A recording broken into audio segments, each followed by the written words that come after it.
Isang mapagpalang araw po sa ating lahat. Ako si Godfrey Quizon and this is my devotion for today, May 15. And ang topic po natin for today is ano ang ibig sabihin ng holiness? So, ang ating scripture po for today is 1 Peter chapter 1 verse 15 to 16. Babasahin ko po. But just as He who called you is holy, so be holy in all you do.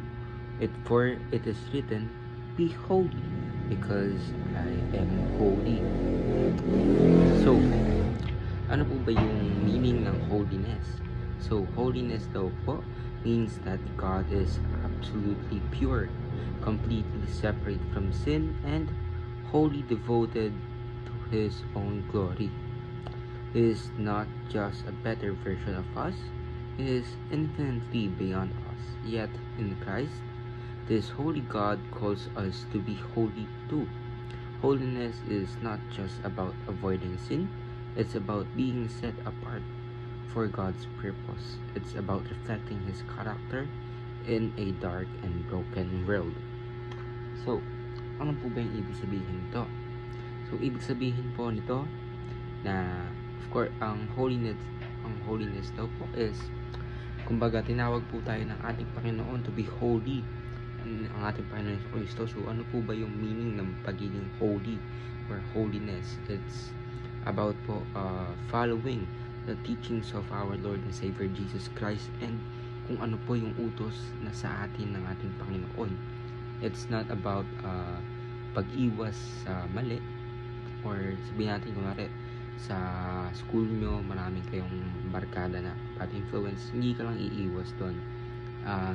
Ang pagiging holy daw po is about uplifting and glorifying our Lord and Savior in everything that we do. So, ibig sabihin, hindi ka lang iiwas sa mga bad people or bad influence ng mga tao, kundi you will shine na tayo po yung mag-disciple sa kanila and tayo po yung magiging way para po sila po ay makakilala lalo sa ating Panginoon. Kumbaga, tayo po yung magiging road in order for them to have a deep relationship sa ating Panginoon sa Kristo. So, ayun po yung ibig sabihin na pagiging holy. So, ang ating first teaching po for today is holy means separation from the world. So, ibig sabihin, hindi po tayo makikiisa sa kung anong ginagawa po ng ating mundo or kung ano yung hatol or yung standard ng mundo sa ngayon. Kasi of course, many people are just focusing on themselves and hindi na po nila alam kung ano talaga yung tama or mali.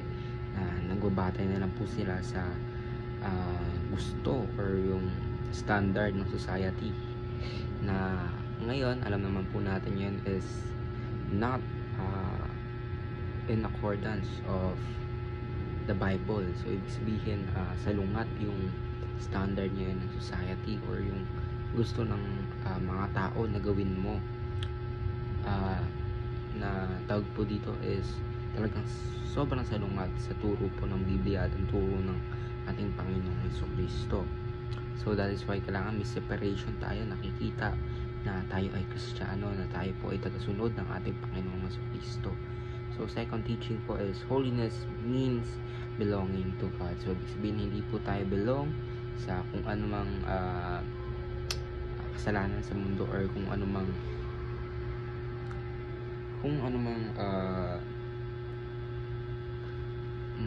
mga evil na bagay sa mundo, kundi isa po tayo or isa lang po yung pinaniniwala natin Diyos at ina-uphold or gine-glorify po natin yung pangalan ng ating Panginoon. So, third teaching po is holiness is transformative. So, ibig sabihin, hindi po ibig sabihin na sabihin natin na holy tayo tapos walang nagbabago sa atin. Of course, we must always keep in mind na yung holiness is nag-reflect sa kung ano tayo or kung gaano natin pinapahalagaan ng ating Panginoon sa ating buhay. So, that is why sabi nga po ni Jesus Christ na maging holy siya, and of course tinawag niya po tayo na magpakabanal, na hindi sumang-ayon sa takbo ng mundo. So that is why kailangan we have a unique distinction between people who are in the world or the friend of the world and tayong mga Kristiyano. So, ayun lang po, si Godfrey Quezon, and this is my devotion for today, May 15. Sana po ay marami kayong natutunan. Ayun lang po, and God bless.